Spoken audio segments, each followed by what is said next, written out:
Oke, Assalamualaikum warahmatullahi wabarakatuh. Salam sejahtera bagi kita semua. Sebelumnya saya ucapkan selamat datang di kuliah MA 3171 ya, Matematika Numerik, yang merupakan mata kuliah wajib untuk tingkat 3. Dan kuliah ini akan dikelola oleh Bu Ika Mahdalena dan saya sendiri, Rudi Kusdiantara. Oke, jadi sekarang pertanyaannya apa itu matematika numerik? Jadi apabila secara definisi, matematika numerik itu adalah ilmu yang mempelajari skema ataupun prosedur untuk memecahkan suatu masalah matematika memakai hitungan yang sederhana. Masalah matematika di sini seperti masalah matematika yang sudah kalian pelajari sebetulnya dari dasar-dasarnya ya, seperti aljabar linier, elementer yang sudah kalian pelajari, statistika, matematika diskrit, persamaan diferensial, dan sebagainya dengan menggunakan hitungan sederhana. Hitungan sederhana ini dalam tanda kutip ya. Jadi nanti sesederhana apa bisa kita lihat ya. Kemudian ada juga istilah mengenai analisis numerik. Jadi di sini analisis numerik ini pembahasannya merupakan bagian dari matematika numerik, cuman biasanya lebih terfokus untuk pembuktian rumus-rumus secara formal. Jadi misalkan errornya seperti apa, jaminan solusinya ada atau tidak di sana mencakup untuk analisis numerik. Dan kemudian ada juga istilah metode numerik. Di sini merupakan suatu bagian dari matematika numerik, cuman fokusnya lebih ke pemanfaatan skema-skema yang lebih efektif tanpa analisis numerik tadi, tanpa pembuktian rumus secara formal. Jadi dia lebih spesifik menggunakan tools, masalahnya apa, diselesaikan menggunakan tools apa. Oke, jadi itu secara umum definisinya ya. Nah, sekarang seberapa penting sih si matematika numerik sini? Jadi kita akan lihat alasannya ya.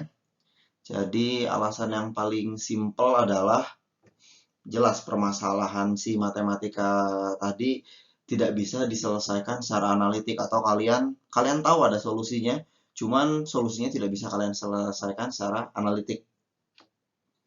Jadi contohnya misalkan kalian di sini suruh menghitung sin 3, ini tidak akan bisa kalau kalian mau hitung apa? Mau selesaikan secara analitik karena biasanya secara analitik dia akan ditulis sin 3 saja, tapi angkanya, nilainya secara desimal kalian tetap harus selesaikan menggunakan numerik mau tidak mau. Kemudian misalkan tentukan akar dari suatu fungsi f(x) sama dengan x kuadrat ln x ya. Jadi yang memenuhi f sama dengan 0 di sini, x-nya berapa, itu pun mau tidak mau menggunakan matematika numerik. Atau misalkan permasalahan lain yaitu perhitungan integral. Kalau integralnya sangat kompleks seperti ini, ya mau tidak mau kalian harus mempelajari atau menggunakan matematika numerik. Sebetulnya secara umum kalian pasti sudah bertemu dengan matematika numerik, cuman tidak terlalu spesifik biasanya. Seperti deret Taylor, hampiran untuk integral, sebetulnya itu terbagian dari matematika numerik secara umum. Atau bisa juga si permasalahan tadi dia melibatkan perhitungan yang sangat besar. Jadi misalkan yang umum yaitu mencari solusi persamaan linear yang sangat besar. Ini merupakan problem besar juga kalau matriksnya hanya 3x3, kalian bisa hitung menggunakan tangan. Mau seangkanya seperti apapun. 4x4 mungkin masih bisa, 5x5 bisa, cuman mungkin lama. Nah, sekarang pertanyaannya apabila dalam level matematika terapan atau applied, bagaimana kalau 1000x1000 matriksnya, 10.000 kali 10.000, atau bahkan dalam skala riset 1 juta kali 1 juta.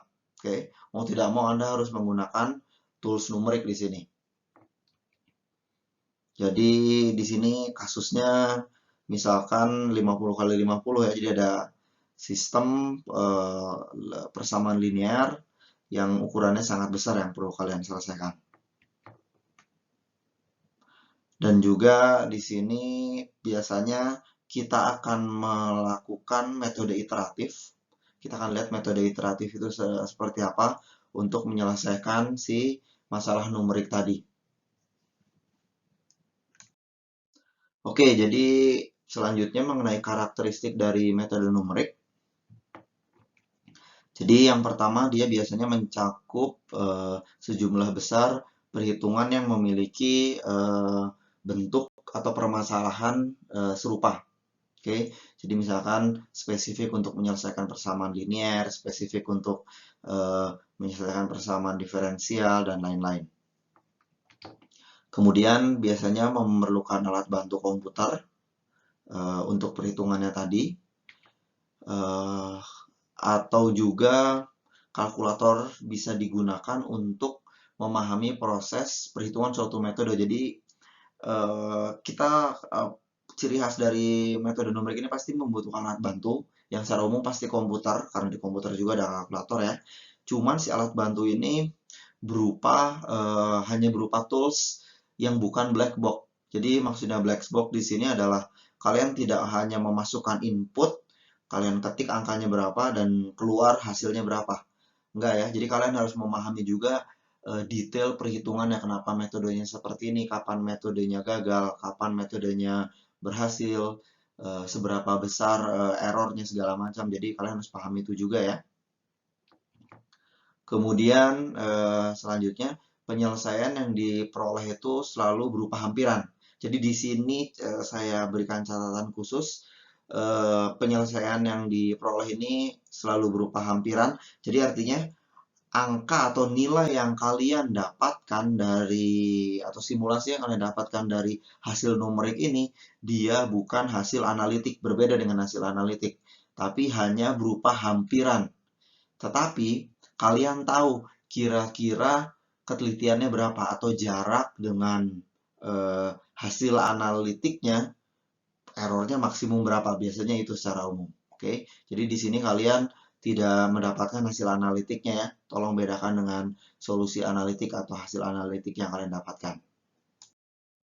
Oke, sekarang mengenai tahap-tahap menyelesaikan masalah secara numerik ya. Jadi yang pertama adalah pemodelan. Jadi di sini karena matematika numerik secara umum dia sangat erat kaitannya dengan matematika terapan. Jadi biasanya tahap pertama erat kaitannya dengan pemodelan, yaitu memformulasikan masalah realnya menjadi masalah matematika, atau kita mendapatkan si rumusnya seperti apa, kasaran seperti itu. Misalkan kalian memiliki permasalahan seperti ini, jadi laju pertumbuhan bakteri sebanding dengan jumlah bakteri saat itu. Jadi ingat kembali, ini sebetulnya sudah ada di PPD atau kalkulus ya. Jadi bisa kita tuliskan dalam Y aksen sama dengan KY. Oke, jadi itu masalah matematika kita. Nah, kemudian selanjutnya kita melakukan pemilihan metode numerik yang sesuai untuk menyelesaikan si permasalahan tadi, karena pasti toolsnya spesifik, seperti disebutkan di slide sebelumnya ya. Kemudian langkah selanjutnya adalah langkah pemrograman.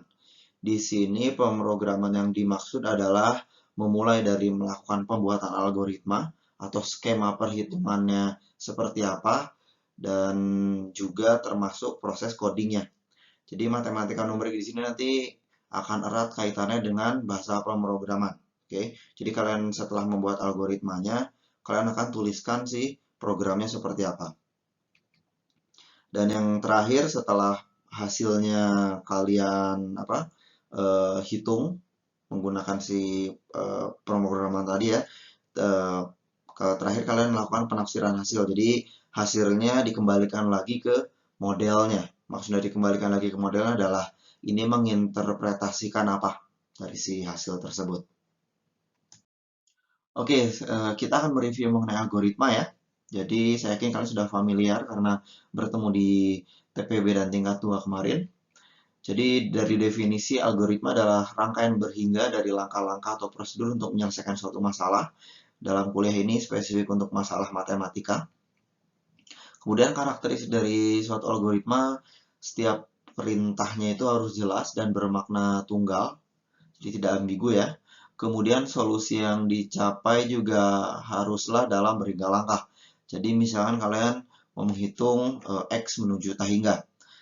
Dalam kasus ini kalau kalian membuat algoritmanya mau tidak mau kalian harus potong si perintahnya sampai X yang sangat besar. Karena tahingga itu ya bukan angka sebetulnya. Kemudian dia bersifat umum. Bersifat umum di sini mungkin sebagai ilustrasinya, jadi untuk memudahkan kalian menyelesaikan suatu masalah, biasanya kita membuat si algoritma ini bersifat general. Jadi misalkan SPL ya sebaiknya digunakan untuk berbagai ukuran ketika kalian menyusun algoritma. Jadi tidak bergantung pada ukurannya harus 3, 4, ataupun 5 misalkan, tapi ya ketika kalian mau memasukkan 5 bisa, 6 bisa, 10 bisa, dan seterusnya. Kemudian untuk penulisan algoritma biasanya dalam bentuk diagram alir atau flowchart. Dan yang selanjutnya menggunakan pseudocode atau kuda semu. Jadi di kuliah ini kita akan lebih berfokus penulisan kode ini dalam pseudocode ya. Oke, berikut adalah komponen-komponen dari algoritma. Yang pertama merupakan masukan atau input. Jadi input adalah semua data yang diperlukan oleh si algoritmanya tadi untuk menyelesaikan masalah yang dikaji. Biasanya parameter kalau di matematika. Jadi contohnya di sini ya, misalkan kalian memiliki persamaan kuadrat ya, masukannya A, B, nilai parameternya, si A, B, dan C. Oke, untuk mendapatkan si akar-akarnya. Yang selanjutnya dia komponennya ada output ya atau luaran. Si luaran ini merupakan hasil perhitungan yang dihasilkan dari masalah yang dikaji. Kalau untuk permasalahan akar persamaan kuadrat tadi ya si solusinya ya, si akar persamaan kuadratnya. Dan yang selanjutnya adalah langkah-langkah. Jadi ini prosedurnya, yang bagian yang paling penting adalah rangkaian perintah yang disusun untuk melakukan proses perhitungan untuk menghasilkan solusi masalah yang dikaji. Jadi langkah-langkahnya adalah misalkan kalau untuk persamaan kuadrat adalah rumus ABC misalkan, atau menggunakan Horner dan seterusnya. Jadi ini lebih ke perintah-perintahnya tadi. Bagaimana kalian mendapatkan atau kalian berjalan memiliki input untuk mendapatkan si output yang kalian mau. Berikut adalah instruksi-instruksi dasar pada algoritma. Jadi yang pertama adalah pengisian variabel. Jadi misalkan 10 ditaruh di A, 20 ditaruh di B, kemudian 2A dikurangi 3B ditaruh di C. Jadi ini assignment ya, atau pengisian variabel nilainya. Selanjutnya juga ada instruksi kondisional. Jadi ini termasuk yang paling penting atau dasar yang paling penting, yaitu misalkan if, jika maka ya kalau dalam pernyataan matematik. Jadi if kalian akan memiliki boolean expression true false, kemudian then-nya melakukan instruksi khusus, makanya apa perintah yang akan dilakukan. Kemudian pengembangan dari instruksi kondisional 2 tadi bisa juga ada instruksi lain. Jadi apabila booleannya if-nya itu tidak terpenuhi, else-nya jika tidak maka akan ada perintah nomor 2. Nah, selain itu ada juga instruksi pengulangan atau looping ya. Jadi di sini kita akan melakukan for. Jadi kalian misalkan melakukan perhitungan dari 1 sampai n dalam blok ini dari sini yang dilakukan berulang-ulang. Si blok instruksinya akan melakukan perhitungan sampai sebanyak n kali. Kemudian ada juga instruksi pengulangan 2 menggunakan while. Sekarang bedanya dengan for adalah kalau for itu jumlah perulangannya berupa integer ya. Jadi berulang dari 1, 2, 3 sampai n, n kali. Kalau di sini menggunakan conditional tadi, menggunakan ekspresi boolean, jadi true false. Dalam hal ini sebetulnya secara umum saya bisa bilang bahwa while ini merupakan gabungan antara for dan if. Jadi for-nya apa ditambahkan if di bawahnya sebetulnya. Oke, berikut adalah contoh algoritma ya. Jadi misalkan kalian mau menghitung jumlah penjumlahan komponen atau elemen-elemen dari sebuah vektor A dengan n komponen ya si vektor tersebut. Jadi algoritmanya seperti berikut. Yang pertama, inputnya yang kalian butuhkan adalah ukuran dari vektor tersebut sebanyak sebesar ukurannya n ya.